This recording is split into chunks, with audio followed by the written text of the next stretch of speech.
Marion County Quorum Court meeting December 12th, 2023 now in session. Please stand for prayer. Remain standing for the pledge of allegiance. Lord, as we come to the end of our first year with some new administrations, new elected officials, and JPs, Lord, I thank you for this team of JPs, elected officials that you've given us. The work they put in this year to get us to where we're at today is just a lot of hard work, a lot of things done behind after hours, just getting things done. And we appreciate it so much here in the county. As we come to this season, not to be cliche, but the reason for this season, let's keep Jesus first as we go through Christmas. Give us the strength and the faith of Joseph to stand by his wife, even though that was not his child. Give us the love, and I would say the pureness of Mary that we can't even comprehend, to be able to carry the child of the Lord, and that just honor bestowed upon her, Lord. And I just ask that we forever be grateful that the Son of God was allowed to become the Son of Man, so that the sons and daughters of men can become the sons and daughters of God. In the powerful name of Jesus, I pray. Amen. Amen. Justice. I pledge allegiance to the flag of the United States of America and to the republic for which it stands, one nation, under God, indivisible, with liberty and justice for all.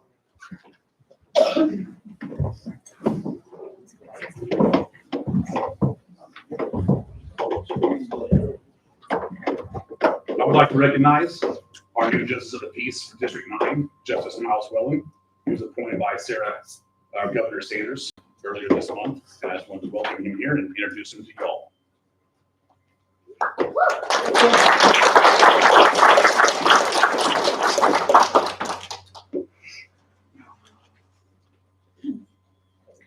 All right, the minutes. Do I have a motion to accept the minutes? Motion. Do I have a second? Second. I got a motion and a second to accept. Any corrections or additions? All those for? Aye. Against? Treasurer's report.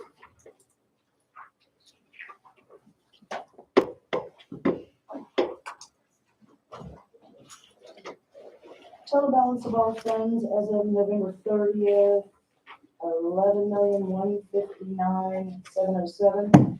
That's about an 11% change over 2022. County General was quite a bit more. It was a 63% change there. We've got $2,591,490 there now. Road Department's up 15%. Overall, $2.259 million. Total balance of funds as of today is $11,087,768. Sales tax revenue, now this is the October collections dispersed to county in November. We were down 1.32% for the 1% sales and use tax, the quarter jail maintenance, 4% jail maintenance, and the 0.5% jail bond. Year to date,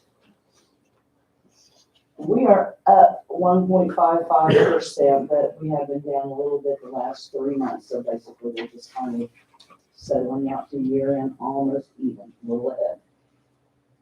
Any questions? All right, thank you.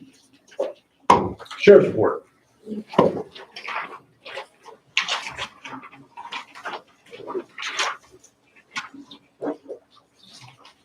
Detention center ended the month with 37 inmates. 20 of them belonged to Marion County. 20 of them were male. 4 female belonged to Marion County. 309s, we had 2. DOC inmates, we only had 7.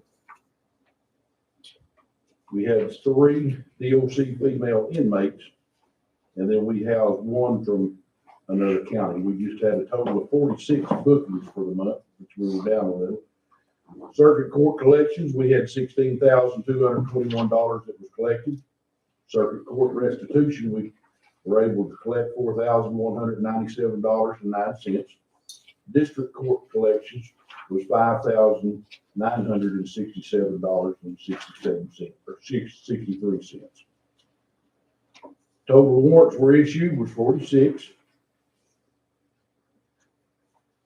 Total issued by agency, the Marion County District Court issued 24. The Circuit Court issued 12. The City of Flippin issued 2, and the City of Yellville issued 8. Total number of hours for a bailiff this past month was 78.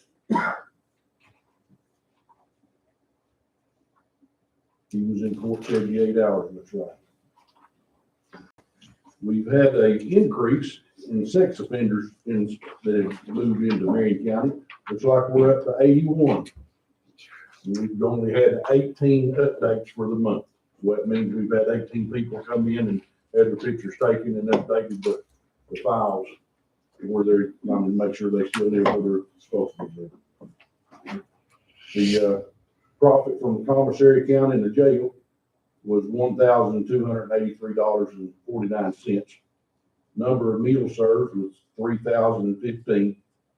Total cost of the meals were 3,910, with an average cost per meal hanging at that $1.30 range. Looks like we spent a total of $6,616.82 on drugs and medicine for the inmates that we're housing. Department of Corrections reimbursed us $14,740. The deputy drove approximately a total of 23,406 miles this month. Used approximately 1,615 gallons of fuel. And the cost per fuel, we have gone to the WEX card, and it has dropped the cost of it down substantially. We have not bought anything else from TriStar yet, so now they're supposed to be getting their numbers together and get them to us. TriStar, the last bill we got was $1.60, I believe. For the Metro Division, we drove 4,287 miles, used approximately 271 gallons, and the cost of the fuel for the Metro was $714.06.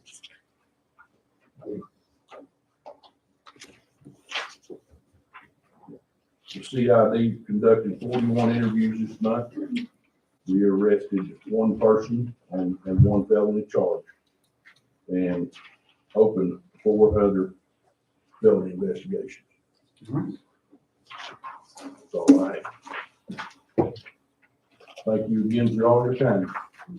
Thank you, sir. Any questions for any other reports submitted? All right, Planning Commission. Nothing to report at this time. Thank you, sir. Budget Committee. We have had, over the past 3 months, 12 meetings with various departments. And we should be able to get something going here in a little bit. All right.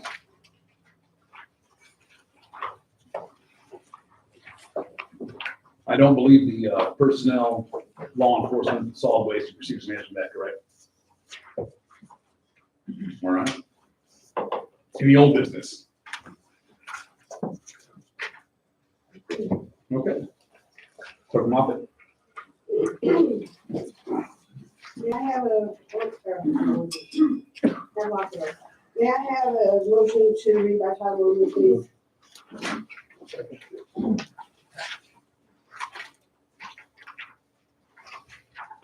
All in favor?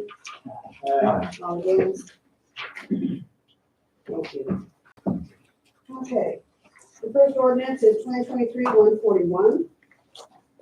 It is amending annual operating budget to transfer unappropriated funds from 1801 sales tax road department to 2000 road department in the amount of $116,029.82. And it's to cover the anticipated expenses budgeted in the road department. For the end of the year, For the budget for next year. budget for next year. Got it.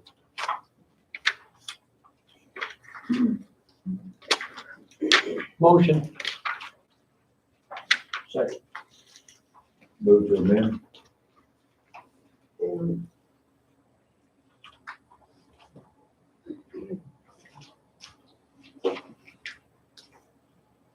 who seconded that?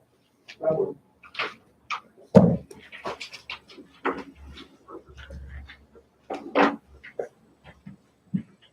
I have a motion to amend. Like that? Does it get a second? I'll second it.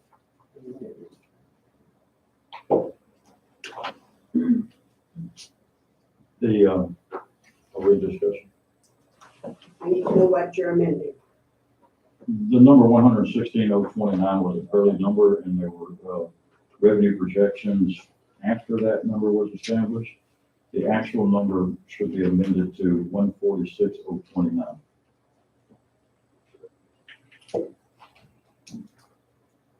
Did you say 146, sir? Yes, sir, 029. Thank you.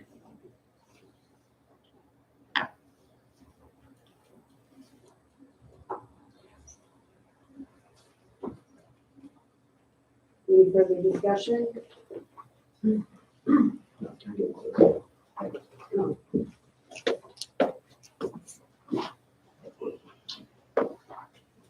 Okay, on the motion to amend, Justice Sturma,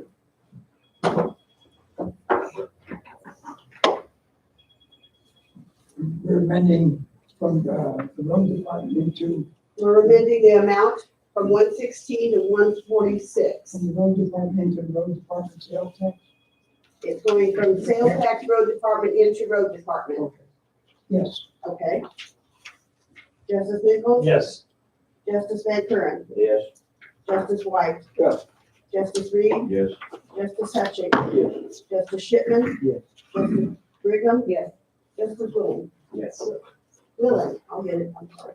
What was the number on that? That's 141. Okay. Motion to adopt.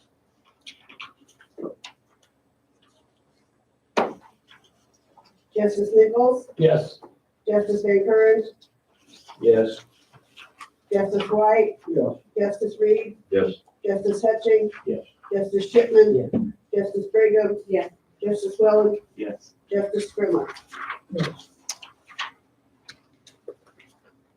Motion passed.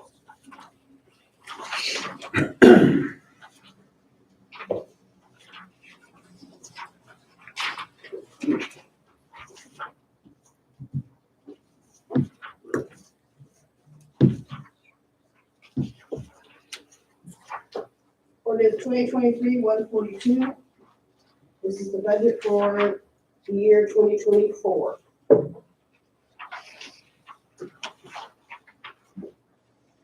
Motion to adopt as presented.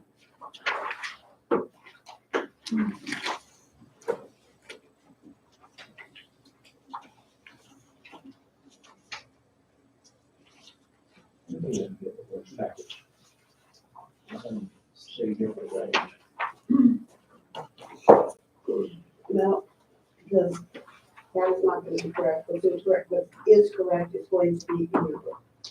And that's what's going to be passed to. I need a second. Second.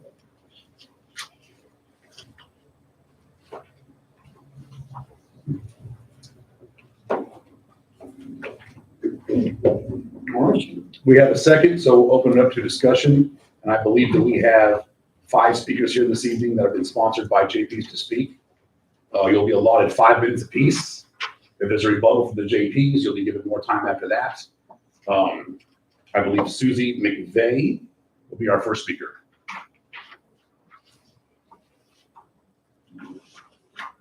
And if I may say, I'm keeping the time.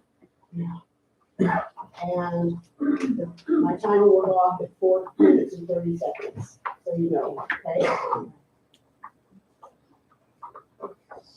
Sorry, if I change it on me.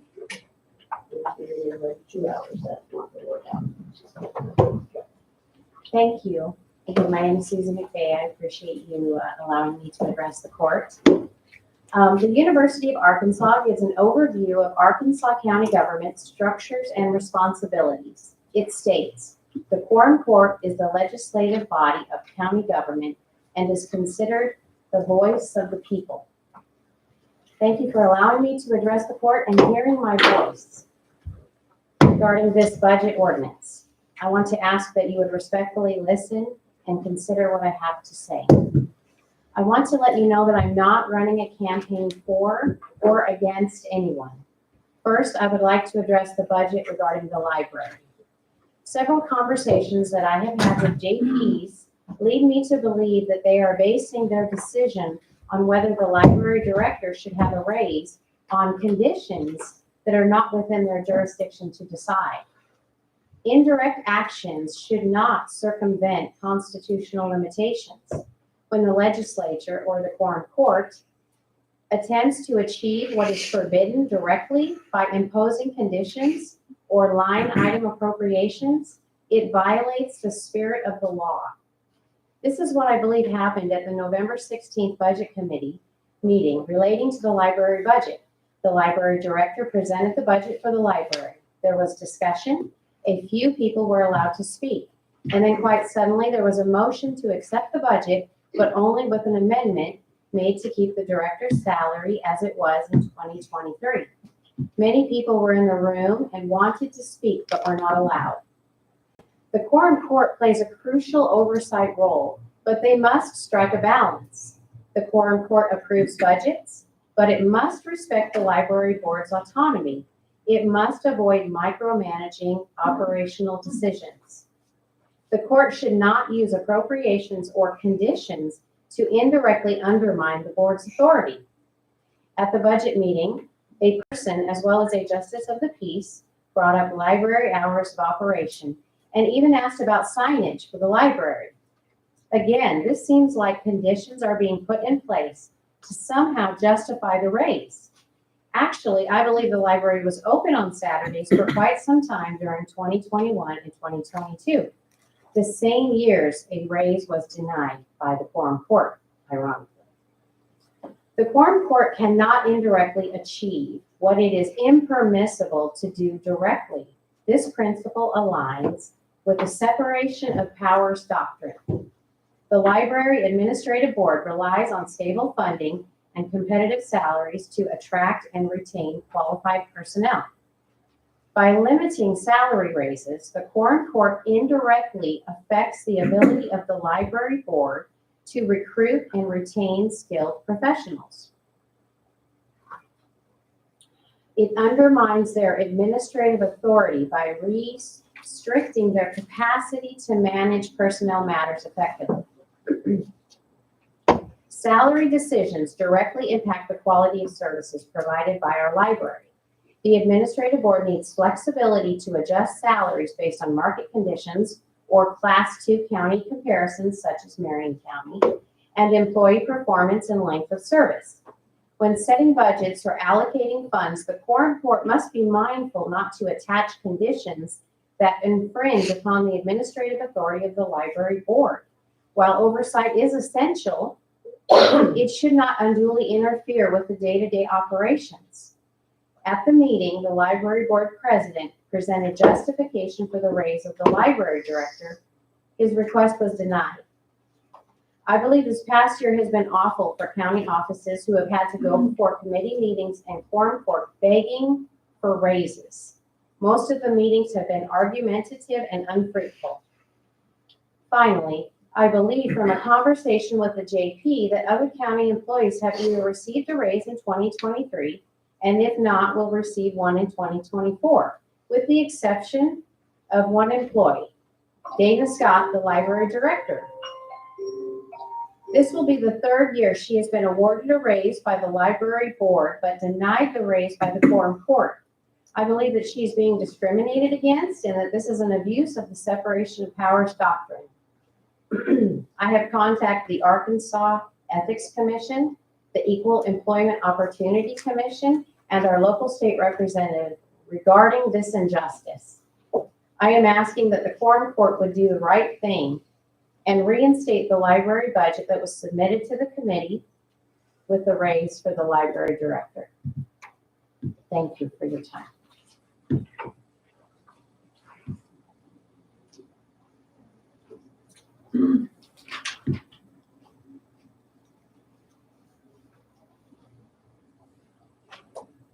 All right, thank you.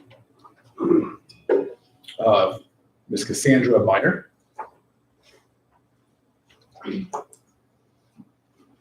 Seems there's gonna be a theme tonight.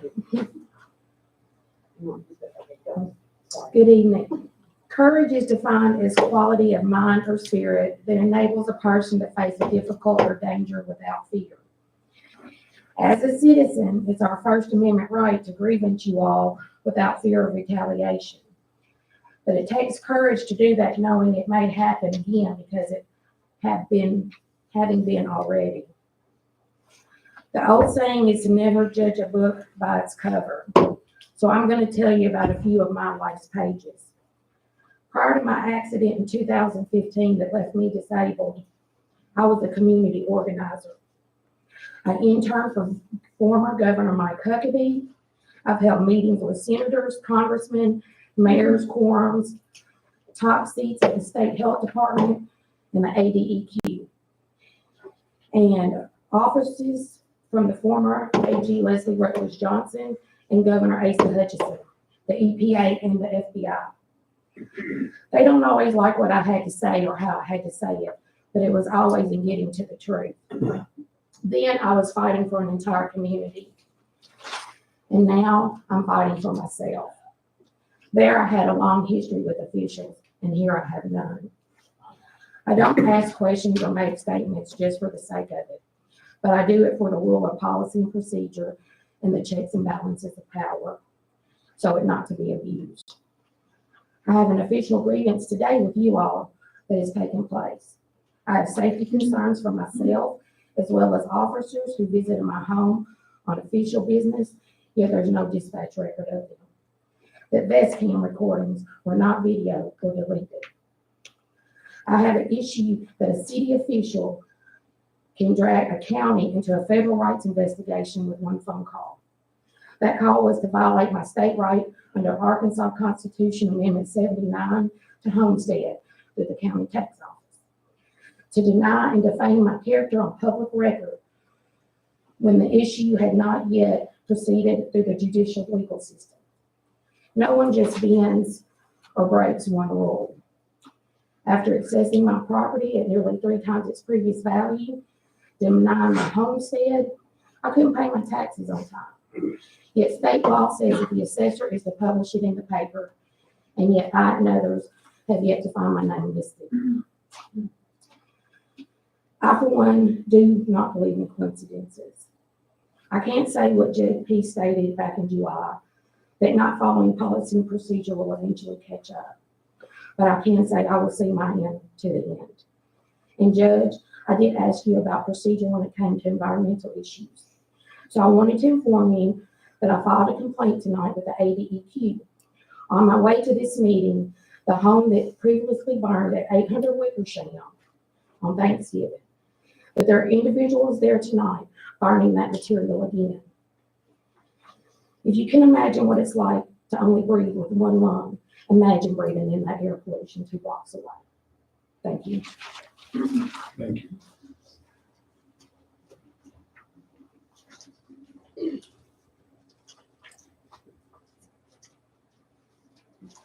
All right. Mrs. A. Brown.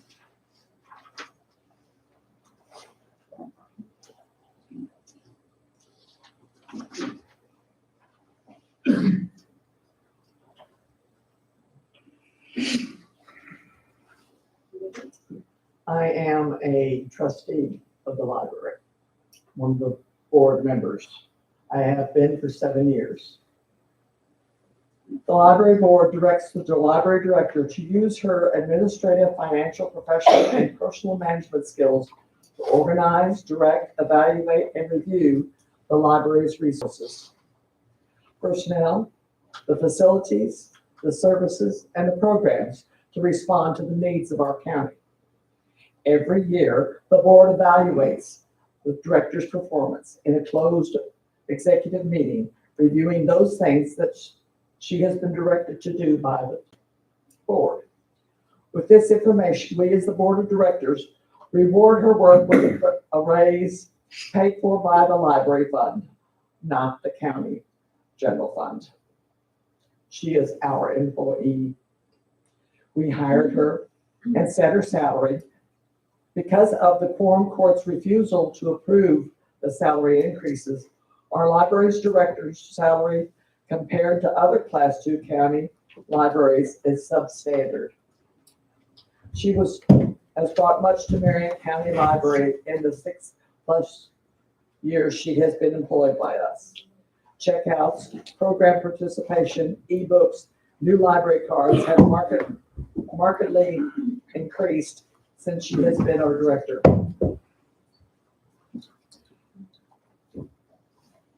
Quorum Court has denied her raises given to her by the library board, and this is the 3rd year she's been denied that.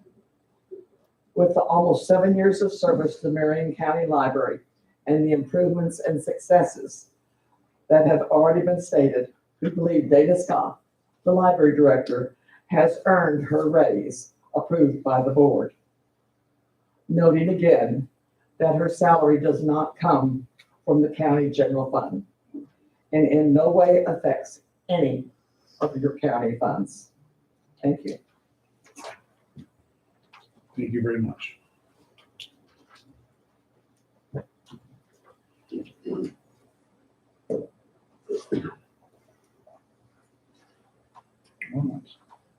Mr. Kurt Bryant.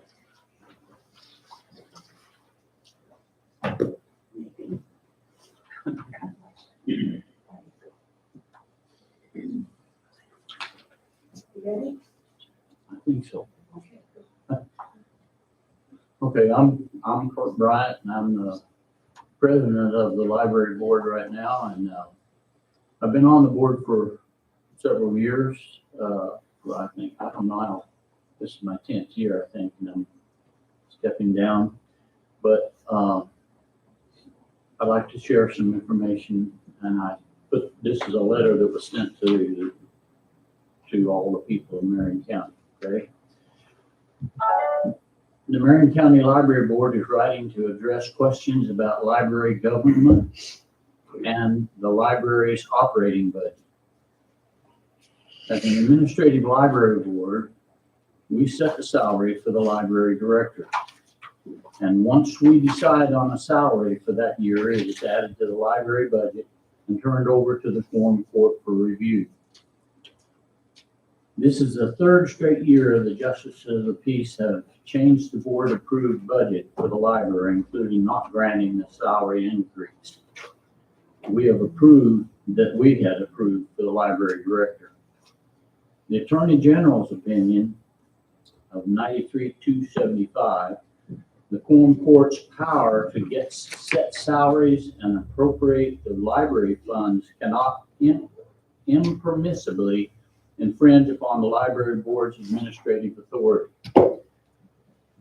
Now, our library board director, or our library director is, we base her salary on many things. One is an excellent yearly evaluation. We have seen a lot of growth in the library usage and getting things out to people and from all age groups, from the children all the way up through us seniors. And a compensation compared to other library directors with the same experience in other Class II county libraries. We're a Class II county library. The library board understands that elected positions throughout Marion County have been or will be brought up to Class 2 wage standards, with the library director who is currently making $13,000 less than the Class 2 library directors in the state, is being denied the salary increase by the Justice of the Peace sitting as a budget committee for Quorum Court. The fact she does not take insurance, which is currently saving the library $4,200 annually. Now, the Marion County Library receives over $40,000 from the state each year for having a library director with her master's degree and having an administrative library board in place. If either of those things were to change, we would forfeit state aid that would then be distributed to other public libraries other than Marion County in compliance with the regulations. The library receives no funding from county general fund, and the funds the library uses to pay salaries do not affect anyone's salaries in the county. Funding for the library comes from a dedicated millage and may not be used for anything other than the library. Attorney General's Opinion 9319, the Quorum Court's refusal to accept the salaries as submitted by the library board may, however, unconstitutionally infringe upon the library board's authority. If the library board were to be changed to an advisory board, the library's fund balance would not be dispersed to other departments. It would continue to be held for the library. Now, the Attorney General's Opinion 9319 says the proceeds of any tax levied for the maintenance of the county library can only be used for that purpose. Okay, we contacted, or Dana, our director, contacted the manager of the library development in Arkansas, and she sent this letter, which I think is very appropriate for this. This letter is to follow up on our discussion about administration of the Marion County Library. During state fiscal year 2024, the Marion County Library has been awarded $43,932. That's for the 2024 year in state aid from the Arkansas State Library. To be eligible for state aid, public libraries in the state of Arkansas must comply with the standards for the state aid to be public libraries authorized by Act 489 and Acts of Arkansas in 1979. The standards require the governance of a public library by a legally constituted administrative board of trustees that establishes policies, conducts regularly scheduled meetings, and functions with recorded bylaws. Additionally, libraries participating in the state aid program must be administered by a qualified librarian, which has a master's degree in library science awarded through a program accredited by the American Library Association, recognized in the minimum qualifying. Thank you very much for that, sir. I appreciate that, but I allotted 5 minutes to the ones before you, and you were at your 5-minute mark. Okay. Thank you, sir. Sorry to take so long. No, I appreciate your input, sir. Thank you very much.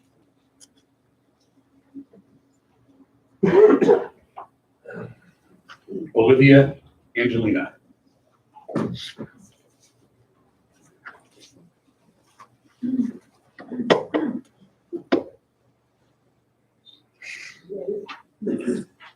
Good evening, Judge Stone and the justices and ladies and gentlemen. I first want to say thank you for what you do for our community. I appreciate the time that you take to make our community better. I'm speaking for the library. I am not eloquent with the law. I am a registered nurse. And currently I'm out because during a code, we ran into each other and carts went flying, and I'm still not walking right just yet. So I want to talk about our library. Our library isn't like a library in a school system. Our library is to serve the community, which is what it's there for. Our library does so much. My first time in our library, I walked in and I was like, wow. I had 2 people come and greet me. Hi, I've never seen you here before. How are you today? And I was like, that's a big deal for me. Somebody saw me, asked how I was doing.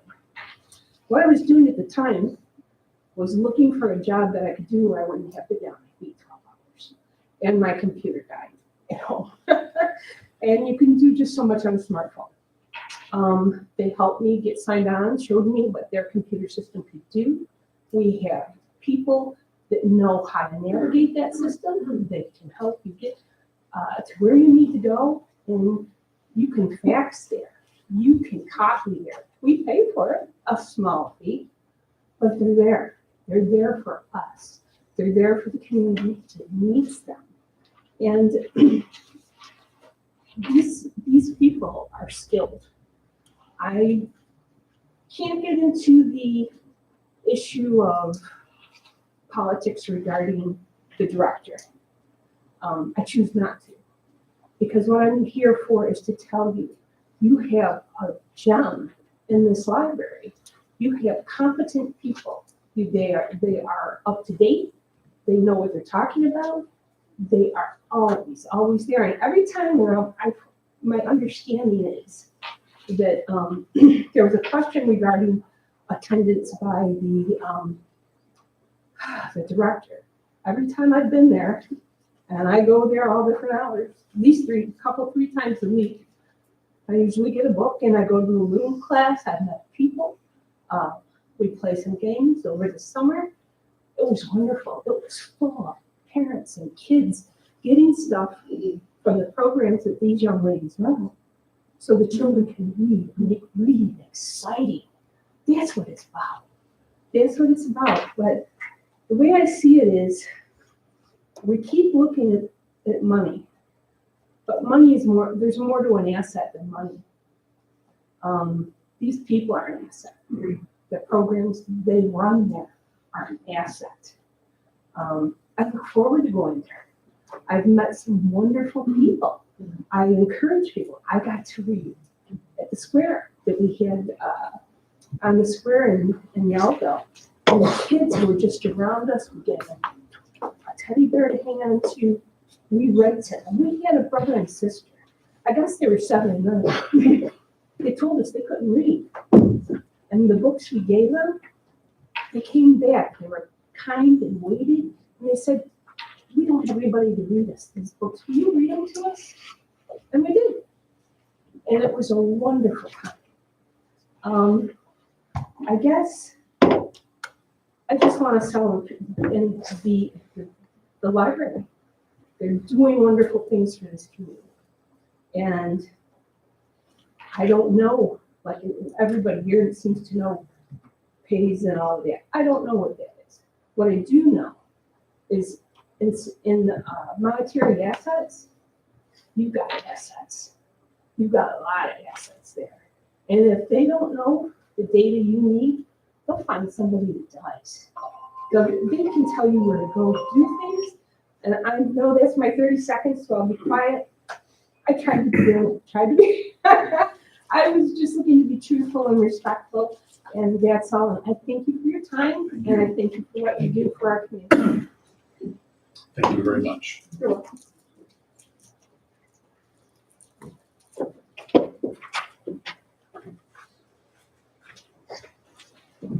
Okay, we've had discussion. Is there any further discussion? If not, we're going to take the, I'd like to question if Justice Reed is ready with his presentation or not. If the court would like that, I will. Okay. As part of the discussion, I have a summary of the budget. I'm sorry? As a part of discussion, I have a summary of the budget. If you want me to do it.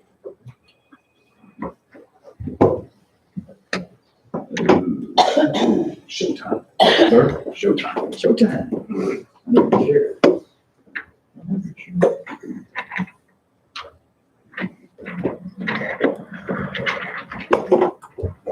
Okay.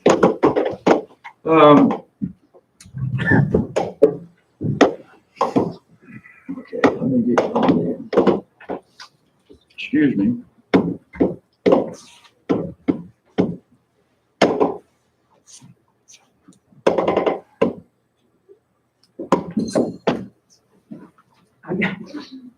You sure make a lot of noise for somebody new. The budget committee met, with 63 departmental budgets. Of the 64 proposed budgets, only the fairground budget was not sponsored. Of the 64 proposed budgets, 19 were reconsidered for additional information. 62 of the proposed budgets were accepted as written or amended, including Fund 3088 Library State Aid was referred to the Library Board. Fund 3008 County Library, with exception of employee compensation, was referred to the Library Board. The fairground budget was set to the previous year amounts, and elections are to be reconsidered after the March primary. I'll talk about that a little bit more in a minute. 2024 revenue by the Treasurer's Office was deemed very conservative due to what was believed to be somewhat unreliable historical data for projections. The recommendation to review the budget after the second quarter, but before the FY25, that's my opinion.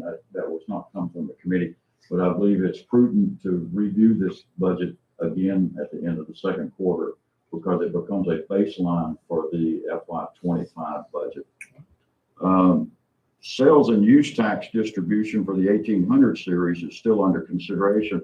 Judge, would you like to address that? You've met with some of the fire department chiefs. Correct, and I'm giving the chiefs and their boards a lot of time into January to see how that works for them, and then we'll come back to the table of the budget committee meeting. Yes. There is some consideration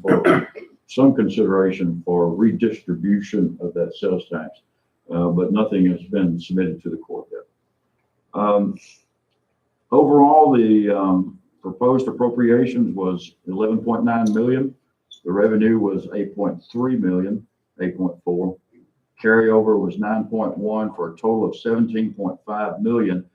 And as appropriate, the 10% holdback, it became 16.2 million. Unappropriated for the entire budget is 4.33 million, 4.263 million.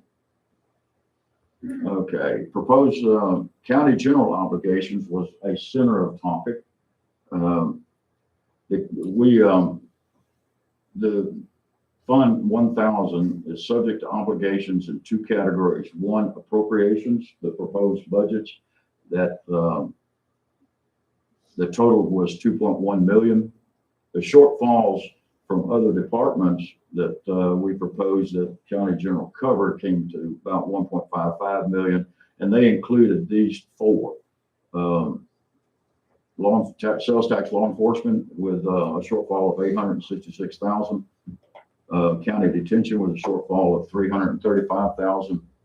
Marion 911 with a shortfall of 206,000. And the roads with a shortfall of 46,000, which we have corrected already by ordinance tonight. 146. Yeah, 146. Yeah. General accounting for county general was projected revenue was 2.4 million. Carryover was about 2.8 million. Total revenue was 5.3 million, with a $529,721 10% holdback, making an available appropriation for county general at 4.767 million. The total of all of the proposed budgets we listed as appropriation came to 2.143 million. The total of shortfalls, as we just covered, is 1.554 million. That number is less by 146,000 from the ordinance we passed tonight. Total appropriations is 3.7 million.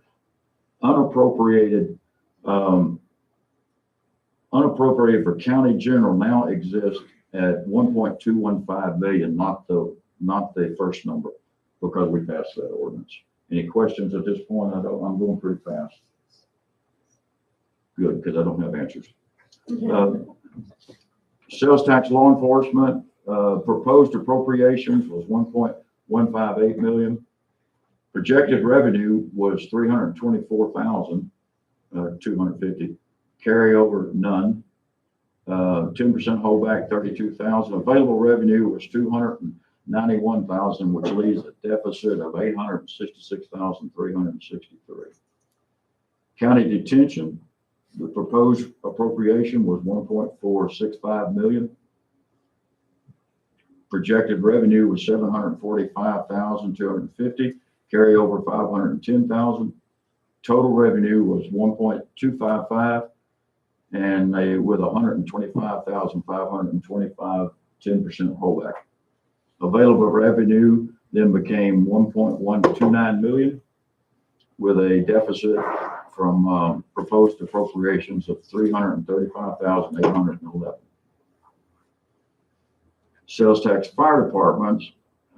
This one's a little iffy because we had a lot of discussion about the distribution of sales tax and the fairness in the distribution to the fire department. Mike Schremer was very, very helpful in that regard. But the current appropriation is of 217,000 with projected revenue of 191. Now, I didn't list a carryover there because we don't know exactly what the revenue is going to be if we change that. If we change that distribution, but the available revenue I think is 191,000. There has been a procedural change on how we disperse this fund. And with your permission, I'd like the treasurer to address that and help the court understand that procedural change. There's been a procedural change? Yes, sir. Well, there will be. I don't know that. Have you started that yet? Yeah, it started last quarter. Would you mind addressing the court and explaining that procedural change? Oh, and how they're paid. Okay. Sir? How their checks are being distributed. Yes, sir. Okay, yes. How it's being dispersed. Yes, all right. So last quarter, we started a new change. Instead of the quarterly sales tax checks to the fire departments going through the AP process, at the end of accounts payable, sorry. It's going to go through the treasurer's office instead. So at the end of each quarter, we will run a report and divide it equally amongst all the fire departments and then process it out by checks. I believe a couple of budget meetings ago, we talked about only budgeting $15,000 for that fund because with there not being claims produced, if we were to put money in those line items on the budget side, that money would just sit over there since we are doing this procedure change.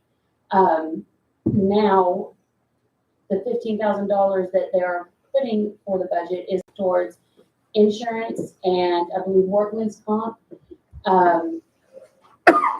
Moving forward, the plan is not to have any carryover at the end of each year so that we can have it at a zero balance and starting fresh for the next year. So the plan is this year, no carryover, starting fresh for 2024. At the end of first quarter, we'll process the checks out of our office, and this will also ensure that they'll get their checks timely. Thank you very much.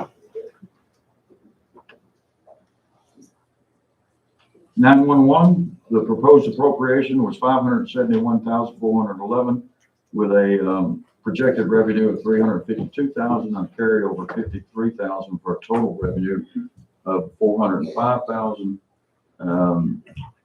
40,539 for holdback, giving an available revenue of 364,000 with a shortfall of 206,557. Again, that was listed as covered by County General. Roads 2000, the proposed appropriation was 3.1 million. Projected revenue was 2.079 million. Carryover 1.25 million. total revenue with those two are 3.3 million, and with a 332,839, 10% holdback, making the available revenue at 2.995 million. That's a shortfall of 146,026.9 that we corrected tonight by ordinance. So there is no shortfall in roads 2,000 at this, once that ordinance is implemented. Road 1801 is a little bit awkward in your budget books. So this is primarily data from the Treasury. The appropriation was what was submitted to the Budget Committee at 462,000. The Treasurer says the projected revenue is 665 with a carryover 955,000 with a total revenue of 1.62 million. That's a 10% holdback to 162,075. Available revenue, the important number, is 1.458 thousand.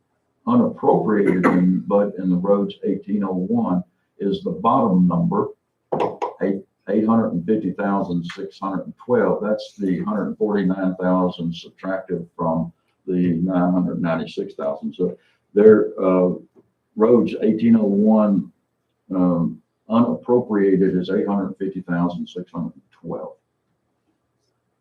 Special funds, these are just pretty much totals. The list of special funds in your book added up to 1.56 million with a projected revenue of 1.071 million, carryover 1.5 million, total revenue 4 million. Special funds does not have a 10% holdback. Available revenue, of course, then becomes 4.007 million with unappropriated. What's left out of special funds once the proposed appropriations are accounted for is 2.449 million. I'm going pretty fast. Any questions? Okay. Solid waste 1802. Again, this fund may be subject to a redistribution by ordinance later on in 24. But the proposed appropriation is 452,000. Projected revenue was 464,000 from the Treasurer's Office. Carryover from the Treasurer's Office is 673,000 for a total revenue of 1.137 million and a holdback of 113,726, making available revenue for proposed appropriations at 1.023 million. That leaves a unappropriated amount of 684,392 for solid waste fund 1802. The library, the proposed appropriation was 200, and this is fund 3008 of the library. The proposed appropriation was 260,000. The projected revenue was 212, carryover 390,000. Total revenue at 602,000 with no holdback. Available revenue is 602.8 thousand, and that leaves in the 3008 fund 342,803. The board, other than employee compensation, referred that entire budget to the library. I mean, the committee referred that entire budget to the library board.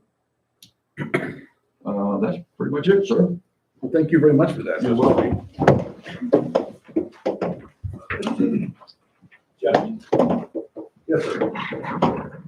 I'd like to thank the Budget Committee members, Justice Claudia Brigham, Justice Rick White, Justice Roland Hutchins, Justice John Reed. As I said, we had 12 meetings with various departments. Special thanks for the Justice John Reed for his accurate spreadsheets and attentiveness to detail. We found with the 5-member board that if there was a divided opinion, we would vote on it and that would resolve the problem, resolve the question. And that's all I have to say. Thank you, sir. Yes, sir. There was 2 questions brought up. One was the separation from 911 with the 5%. There was 2022 and 2023, I helped Dwayne put together the budget forecast for the fire departments. It clearly took the gross 13% and 5% of it into 30/20, which is why that's gotten changed is beyond me. There's some confusion, it was a misunderstanding. It was very clear in the budget before. What's bothering me right now, no carryover for county road department, for the sales tax. Every year, the county has the sales tax for fire departments, they have to pay their insurance in January. And what we agreed to at the meeting I was at was if that question came up, that was for insurance in January, it shows no carryover. So now they're gonna come with January. The problem I'm having with this, I see a lot of carryover money that it's all lumped into one fund. And some of these funds are not, they can't be divided amongst all of them. They're special funds. And it concerns me because there's appears to be some misunderstanding. When I saw this, I saw like 14 or 14 million. I'm seriously concerned about the revenue in the budget. We all know this, in the budget process, you can do a budget 4 different ways. The goal is to try to accurately reflect the projected revenue versus your spending. That's why in the past, the state and the financial manual recommends 5-year average. I see things now that concerns me because now I can't tell. And I see fire department with no carryover. And so come January 1st or in the month of January, we always told them they would get that percentage and left in there for their insurance. Yes, please. So at the budget meetings, I passed out 5 years of, what we did is we looked at historicals on the apprentice system, which is our old software. And I took actual numbers and I took 5 years, so all the way back to 2019. And I used all those 5 years and went fund by fund and line and revenue code by revenue code. I looked at trends. I looked at what had been brought in and used that to compile the projections. Now, the reason why the fire department was projected at a 0% carryover is because Melissa and I have been working on trying to get the bills paid before the end of the year so that we could have a zero balance starting forward. If there is a carryover, it's only gonna be around $15,000. But we projected it at the 0 because the plan was we were working towards paying those before the end of the year so we could start the year completely fresh. Thank you. If you have what the projected revenue is and you don't have what the appropriations are, you don't know. She's stating they're going to take care of the insurance before the year is done. The fire departments always say, and we explain to them, you explain it, it's your insurance money, it's gonna come up January. So when they divide their equal share, they would always have a $20,000 year-end carryover there. They explain that. I don't see that. I'm concerned because what I'm looking at now is one account, 1,000. That's all the county general that has total revenue almost $5.5 million. And yet last year we had funds that were used this year to pay last year's bills. We had for whatever reason, last year's bills weren't paid and they came out of this year's income. And so now it seems to erode that carryover. I'm concerned. Okay. I wish I would have had this. This is first I got this, and now we look at it and try to piece it together and compare it to prior years so I can get a comfortable understanding. Is the projected revenue realistic? Thank you. Thank you, sir.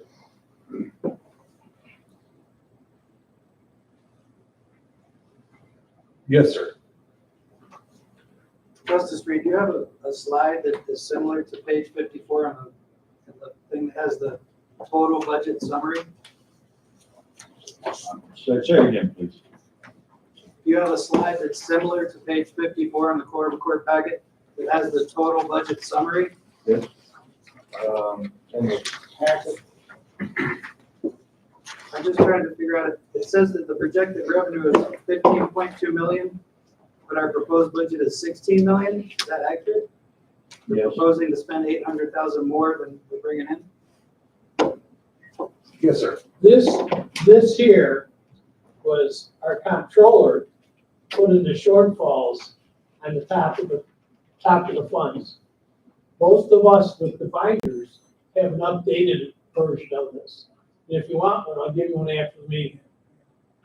Okay, I guess, for curiosity's sake, is our proposed budget closer to our proposed revenue? no, say it again, but On this sheet, it says our proposed revenue, our projected revenue is 15.2 million, but our proposed budget is 16 million. It seems like an extra 800. No, as he was saying, the comptroller added the shortfalls in there. Our proposed revenue, 16.2 for the treasurer's office, and our proposed budget for 24 is 11.9. Okay, so this data is just wrong. Yes, sir. Okay. Let's have one other quick one. In Article 8, what is the emergency? Article 8 of the ordinance? Article 8 of the ordinance. The emergency, oh, it has to be done by the end of the year. So by doing an emergency bill, which would be the 6th to carry it through, gives us a working budget for the end of the year, which is mandated by the state of Arkansas. Thanks, Rick. You're welcome. Good.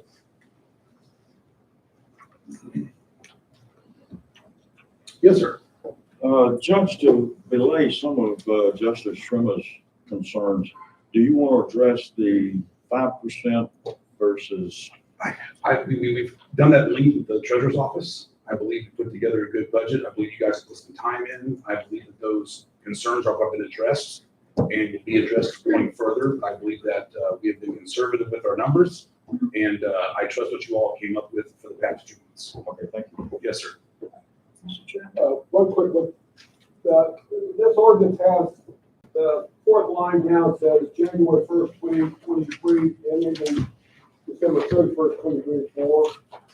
I just want to point that out, that it's changed, I believe, in the ordinances in the book, but this ordinance here has got this year's date on January 1st.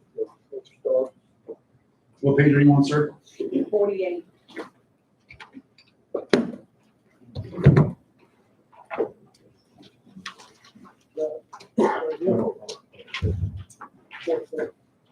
Oh, I see it.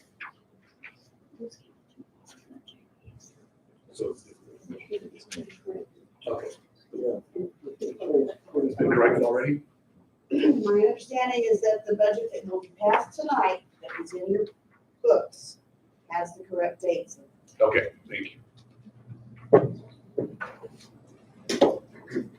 Mr. Chairman, Oh, yes, sir. comment on the meeting in January. Last January or last February, I had a proposed budget to change the solid waste distribution of sales tax in the fire department.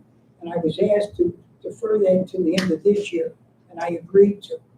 There will be an ordinance in the January meeting to readjust. I'm not against solid waste, but if you look at the revenue, it's bringing in more than it's paying out. Fire departments don't have that luxury. And the agreement was to make it fair so that the fire departments, they got 1% 4 or 5 years ago to make it fair to those areas that have the revenue in there. It just, the question came up. Some of the funds that people think they're their own personal fund, they're not. That's our money, your money. And so I just wanted to make it equal because the fire departments are having to absorb now additional costs on their own. No other department's doing that. So I said it will be in the January meeting will be an ordinance to modify. I heard about different other departments. I have no problem with that. Fire department and solid waste, I'm going to propose a change. All right. And And I too, appreciate our firefighters, but as we discussed in that budget committee meeting, I'm going to let the fire chiefs and their boards come together for their fire chiefs meeting. So I will not be addressing any ordinances for a sales tax change until the fire chiefs come back to me with what they And want to there do. was an ordinance passed, it's like 5-6 years ago, that the fire departments prepared their budget and submitted it. There's an ordinance on record. And the record, the ordinance that I've worked with the fire departments with never seems to get, I saw it the last 2 years, was $81,000. And yet they had like 150,000 total revenue set in the account. So my thought is now is to make it more fair. Thank you, sir. Thank you very much for your Thank time. you, sir. Any further discussion? We are now going to vote to adopt the budget. Justice Van Kuren? No. Justice White? No. Justice Reed? Yes. Justice Hutchings? Yes. Justice Shipman? No. Justice Brigham? No. Justice Welland? Yes. Justice Scrimmett? No, Justice Nichols? No. Motion to adopt failed.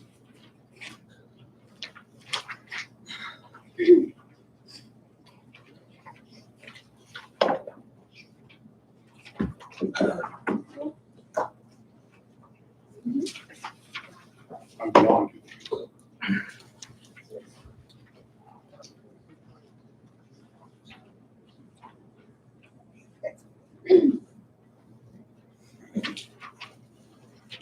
Ordinance number 2023-143, this is transfer funds, excuse me, from county general to the Office of Emergency Management Safety Fund in the amount of $27,750 for the placement of the generator at the Office of Emergency Management building. Okay. Second. Any discussion? Justice White? Yeah. Justice Reed? Yes. Justice Hutchings? Yes. Justice Shipman? Yes. Justice Brigham? Yes. Justice Welland? Yes. Justice Scrimmett? yes, Justice Nichols? Yes. Justice Van Kuren? Yes. Thank you.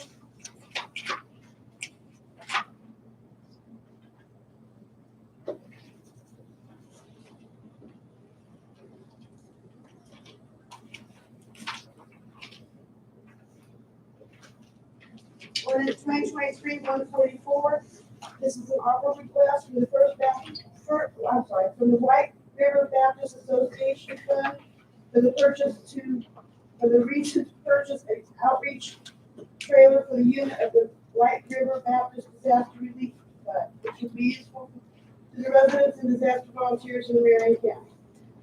This is in the amount of $75,000. Second.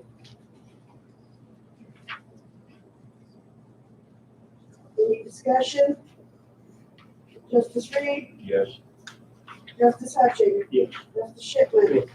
Justice Brigham? Yes. Justice Welland? Yes. Justice Scrimmett? yes. Justice Nichols? Yes. Justice Van Kuren? Yes. Justice White? Thank you.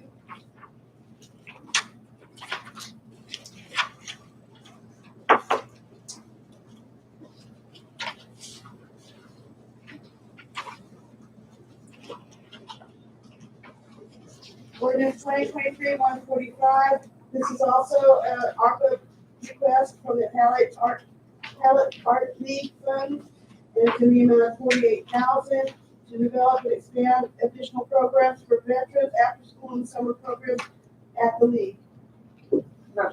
Second.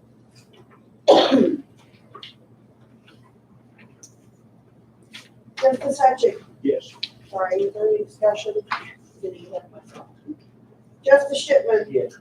Justice Brigham? Yes. Justice Welland? Yes. Justice Scrimmett? Yes. Justice Nichols? Yes. Justice Van Kuren? Yes. Justice White, Yes. Justice Reed. Yes. Thank you.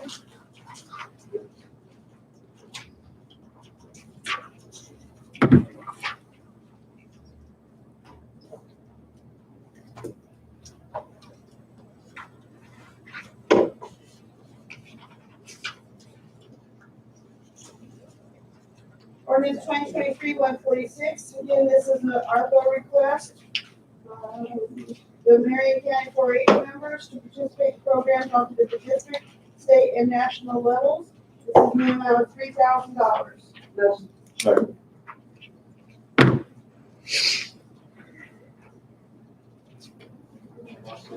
Justice Shipman? Yes.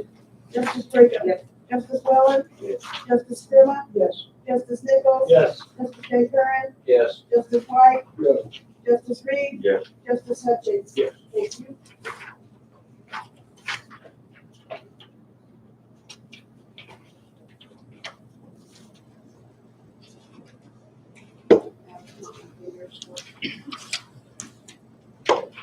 Ordinance 2023-147, this is a reimbursement for the mileage incurred in the clerk's office in the amount of $136.24 for the purpose of election training. And it just goes from county general, that's where it was appropriated to, or that's where it was deposited, and it's appropriating it to the proper line item for elections. Motion.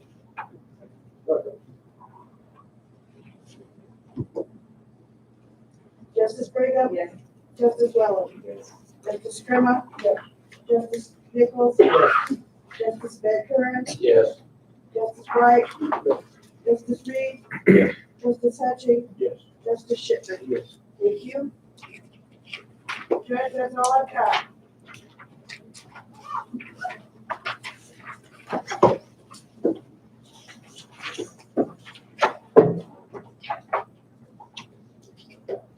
I'm gathering myself, I'm sorry.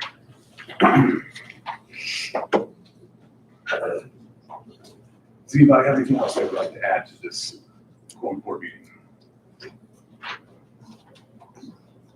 Well, I'll entertain a motion to adjourn. Motion to adjourn. Do I have a second?